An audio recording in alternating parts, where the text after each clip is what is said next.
Ce qu'a fait Aston Martin ce week-end à Bahreïn est tout simplement exceptionnel. L'an dernier, leur meilleur résultat était une 6ème place, et ils ont placé les deux voitures dans les points à 3 reprises seulement. Jamais les deux voitures ne sont passées toutes les deux en Q3 en 2022.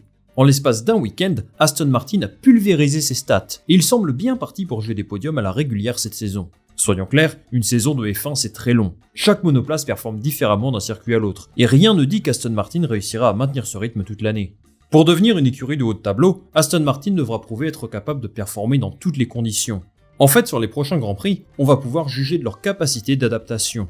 Est-ce qu'ils seront capables d'introduire un nouveau modèle aileron arrière ou un nouveau plancher sans perdre de la performance ? Ils devront faire évoluer leur monoplace ces prochaines semaines, ça ne fait aucun doute, et c'est un travail très difficile. Les voitures sont tellement sensibles aux moindres changements aérodynamiques que ça peut leur faire perdre non seulement en performance, mais aussi en fiabilité. Si la MR23 réussit à briller sur les 4 ou 5 prochains Grands Prix, on pourra être confiant pour eux pour le reste de la saison.